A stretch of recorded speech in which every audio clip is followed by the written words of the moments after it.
بسم اللہ الرحمن الرحیم۔ السلام علیکم۔ آج ہم بات کریں گے سپریم کورٹ آف پاکستان میں صدارتی ریفرنس پر اپنی رائے دی ہے سینٹ الیکشن کے حوالے سے کہ کیا وہ اوپن بیلٹ کے ذریعے ہوں گے یا سیکرٹ بیلٹ کے ذریعے ہوں گے۔ جب chief justice supreme Court of Pakistan اور جو 4 آنریبل ججز ہیں انہوں نے یہ فیصلہ تحریر کیا ہے تو اس فیصلے میں ایک کیس کا حوالہ دیا ہے اور وہ ہے نیاز احمد ورسز عزیز الدین۔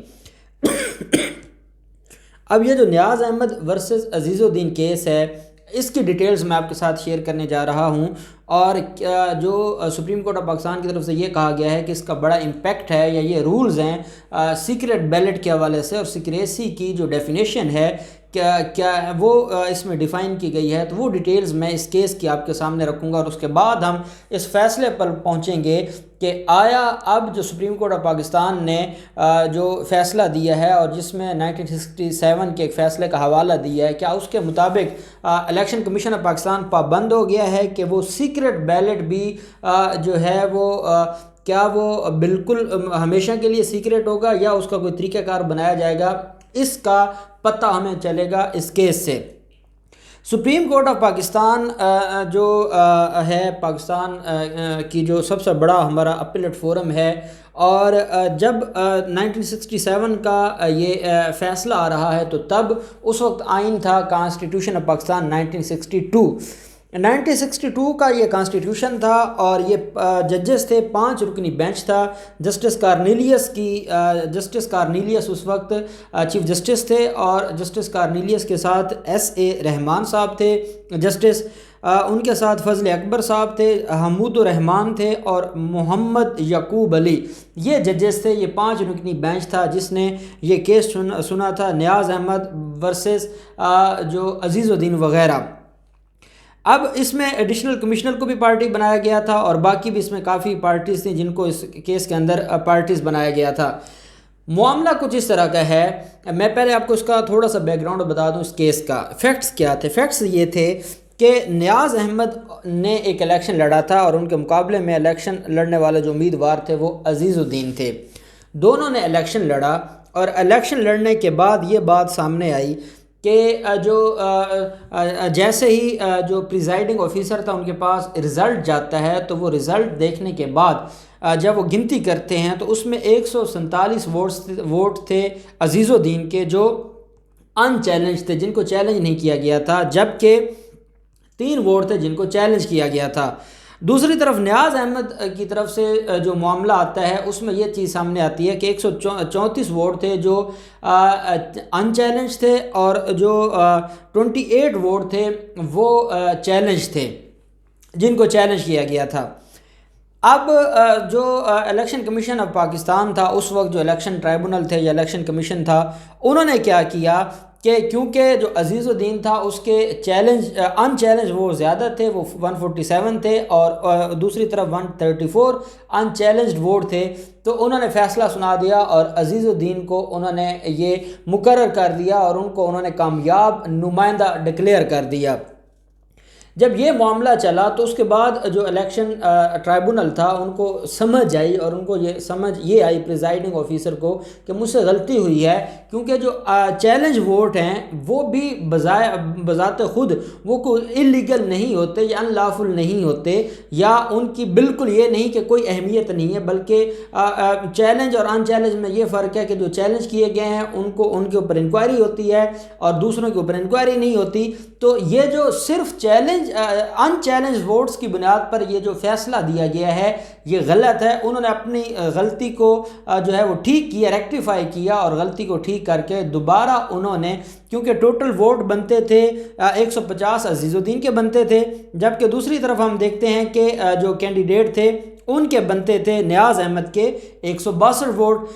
چیلنجڈ اور ان چیلنجڈ ملا کے، اور جو عزیز الدین تھے اس کے ٹوٹل چیلنجڈ اور ان چیلنجڈ ملا کے 150 بنتے تھے۔ تو الیکشن جو کمیشن تھا انہوں نے ریکٹیفائی کیا اپنی مسٹیک کو، اور پہلے انہوں نے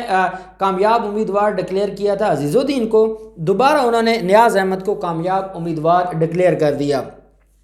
اس کے خلاف الیکشن ٹرائبونل میں جاتے ہیں عزیز الدین، اور عزیز الدین کی جو درخواست ہے وہ خارج ہو جاتی ہے، اور پھر وہ ایک ریٹ پٹیشن فائل کرتے ہیں ہائی کورٹ ویسٹ پاکستان میں، ایک وہ پٹیشن فائل کرتے ہیں 1962 کے آئین کے مطابق۔ وہاں پر دو ججز تھے، جسٹس وحید الدین صاحب اور جسٹس انوار الحق صاحب. وہ اس کیس کو سنتے ہیں. جسٹس وحید الدین صاحب کا یہ ماننا تھا کہ جب کوئی جو ووٹ ہے وہ چیلنج ہو جائے یا جو معاملہ ہے اس کے اوپر، اب اس میں ایک غلطی ہوئی تھی جو چیلنج ہوئے تھے. غلطی کیا ہوئی تھی کہ بیلٹ پیپرز کے اوپر جو اس وقت پریزائڈنگ افسر تھا، جب بیلٹ پیپرز ان کے پاس آتے ہیں تو اس نے جو بیلٹ پیپر پہنچانے والا ہوتا ہے اس سے تھمب امپریشن لینا ہوتا ہے، اس سے سگنیچرز کروانے ہوتے ہیں یا اس کی ڈیٹیلز لکھنی ہوتی ہیں. لیکن ایسا نہ ہوا کیونکہ ووٹ تھوڑے تھے. وہ جو پریزائڈنگ افسر تھا اس نے اگنورینس آف لا کرتے ہوئے جو بیلٹ پیپرز تھے اندر جس نے ووٹ ڈالا ہوا تھا اس کا نام اوپر لکھ دیا. کیونکہ بیلٹ پر تھوڑے ووٹ تھے تو ایک بیلٹ پیپر میں تھوڑے ووٹ تھے. اس نے کیا کیا، ان ووٹرز کا نام بیلٹ پیپرز کے اوپر لکھ دیا. جب بیلٹ پیپرز کے اوپر لکھ دیا اور جب گنتی ہوئی تو گنتی میں یہ بھی پتہ چل گیا کہ ووٹر کون ہے اور یہ بھی پتہ چل گیا کہ کس امیدوار کو پیسے دیے،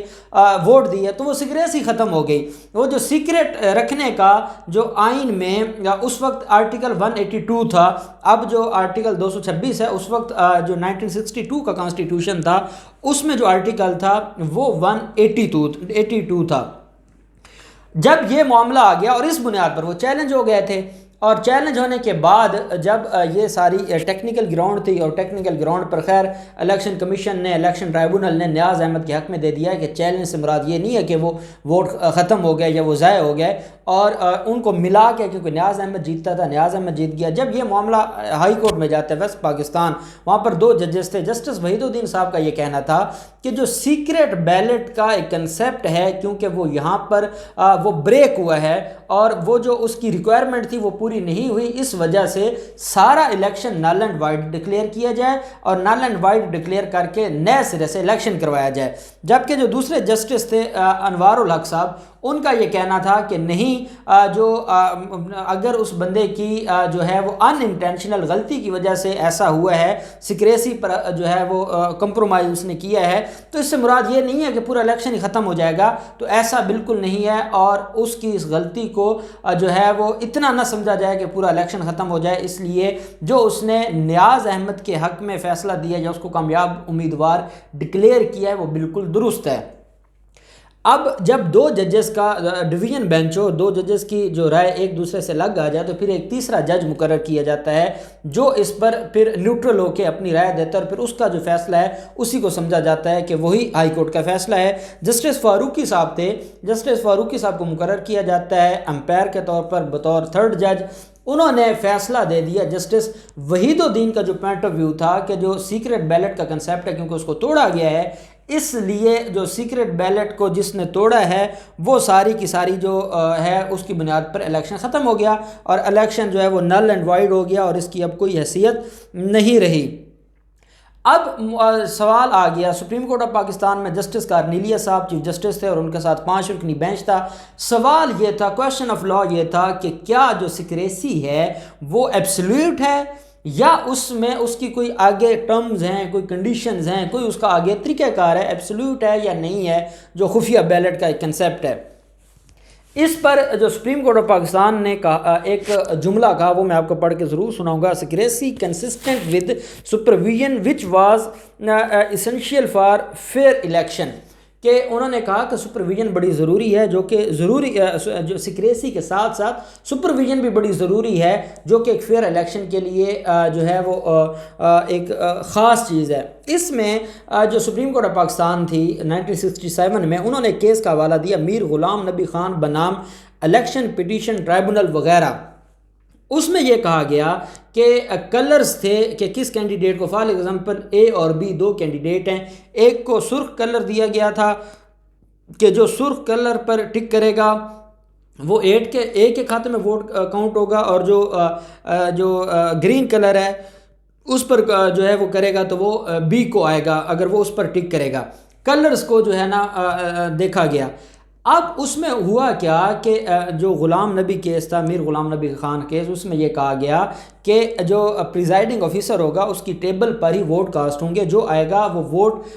پریزائڈنگ آفیسر کے سامنے دے گا، اور تاکہ جو کلر بلائنڈ ہیں، جن کو پتہ نہیں چلتا کلر کا، جو 2 کلرز کو الگ نہیں کر سکتے، ان لوگوں کے لیے یہ فائدہ ہو جائے گا کہ پریزائڈنگ افسر دیکھ رہے ہوں گے، اگر وہ کوئی بات پوچھیں گے جو ان سے غلطی ہوگی تو پریزائڈنگ افسر ان کو بتا دیں گے۔ تو سپریم کورٹ نے 1967 میں اس فیصلے میں یہ کہا کہ جب میر غلام نبی خان فیصلے میں سپریم کورٹ نے کہا کہ پریزائڈنگ افسر دیکھ سکتا ہے یا اس کے سامنے ووٹ ڈالے جا سکتے ہیں، تو اس کا مطلب یہ ہے کہ جو سیکرٹ بیلٹ ہے اس سے ہرگز یہ مراد نہیں ہے کہ کوئی سپروائز نہیں کر سکتا، اس کی کوئی سپرویژن نہیں کر سکتا۔ تو یہ جو معاملہ تھا، جسٹس وحید الدین صاحب کا جو فیصلہ تھا، اس کو سپریم کورٹ آف پاکستان نے نل اینڈ وائڈ ڈکلیئر کیا، اور جو الیکشن ٹرائبونل کا فیصلہ تھا اس کو بحال کر دیا، اور نیاز احمد جو الیکشن جیتے تھے ان کو جو الیکشن تھا اس کا جو جیتنا تھا اس کو بحال رکھا۔ اور ساتھ سپریم کورٹ آف پاکستان نے یہ جو نیاز احمد ورسز عزیز الدین ہے، جو یہ فیصلہ کیس ہے PLD 1967، سپریم کورٹ پیج ہے 466، اس میں سپریم کورٹ آف پاکستان نے یہ ڈکلیئر کیا کہ جو سیکریسی ہے یا سیکرٹ بیلٹ ہونا ہے یہ ایبسولوٹ نہیں ہے، اس کی کہیں نہ کہیں کوئی ٹرمز اینڈ کنڈیشنز ہیں، جیسے آج سپریم کورٹ نے کہا ہے کہ یہ ہمیشہ کے لیے نہیں ہے۔ اور اب میں ایک اور بات کروں گا کہ سپریم کورٹ نے یہ حوالہ دیا ہے، اور جو لوگ کہتے ہیں کہ سپریم کورٹ کی رائے بائنڈنگ نہیں ہے، ایک بات آپ یاد رکھیں کہ سپریم کورٹ کے نیچے آتے ہیں 3 ادارے ہیں، لیجسلیشن، ایگزیکٹو اور جوڈیشری۔ لیجسلیشن کا کام ہے قانون بنانا، جوڈیشری کا کام ہے، جوڈیشری سے مراد یہاں پر آ رہا ہے ہائی کورٹ اور سپریم کورٹ، جوڈیشری کا کام ہے اس بنے ہوئے قانون کی تشریح کرنا اور یہ دیکھنا کہ کیا وہ آئین کے مطابق ہے یا نہیں ہے، اور ایگزیکٹو کا کام ہوتا ہے اس قانون کے اوپر عمل درآمد کروانا۔ جب سپریم کورٹ نے ایک رائے دے دی ہے، سپریم کورٹ نے 1967 کا کیس کا فیصلہ بھی دے دیا ہے، اور وہ تو بائنڈنگ ہے نا، 1967 کا جو فیصلہ ہے وہ تو اوریجنل فیصلہ ہے، ریفرنس نہیں ہے، اوریجنل کیس میں فیصلہ ہے۔ تو جب سپریم کورٹ نے رائے دے دی ہے تو الیکشن کمیشن، کیونکہ وہ آئینی ادارہ ہے اور اس کو پتہ ہے کہ آئین پر عمل درآمد کرنا ہے، تو وہ according to the explanation of Supreme Court of Pakistan ہی کرنا پڑے گا۔ جو سپریم کورٹ نے تشریح کی ہے، جو سپریم کورٹ نے وضاحت کی ہے، اس کے مطابق ہی ہوگا، اس سے ادھر ادھر نہیں ہٹ سکتے۔ تو اب 1967 کے فیصلے کی روشنی میں اور آج سپریم کورٹ کی جو رائے ہے اس کی روشنی میں الیکشن کمیشن آف پاکستان کو جو سیکرٹ بیلٹ کا معاملہ ہے اس کو قابل شناخت بنانا ہوگا، نہیں تو یہ معاملہ پھر جب یہ فیصلہ آئے اس فیصلے کے بعد، کیونکہ سپریم کورٹ کی رائے آ گئی ہے، اگر الیکشن کمیشن کام نہیں کرے گا یا الیکشن کمیشن اس کے مطابق جو ہے وہ جو اس کی لائبلٹیز ہیں وہ پوری نہیں کرے گا، تو دوبارہ یہ الیکشن ہی چیلنج ہو جائے گا سپریم کورٹ میں کہ جب یہ ریکوائرمنٹس تھیں تو یہ ریکوائرمنٹس کیوں نہیں پوری کی گئیں، کیونکہ الیکشن کمیشن نے خود سے آئین کی تشریح نہیں کرنی، بلکہ اس نے دیکھنا ہے تشریح کے لیے سپریم کورٹ کو، اور جو سپریم کورٹ نے تشریح کی اس کو ماننا پڑے گا۔ اب دیکھتے ہیں کیا ہوتا ہے آنے والے دنوں میں، جو بھی ڈیٹیلز ہوں گی ہم آپ کے ساتھ شیئر کرتے رہیں گے۔ اللہ پاک پاکستان کا حامی و ناصر ہو۔ بہت شکریہ، اللہ حافظ، پاکستان زندہ باد۔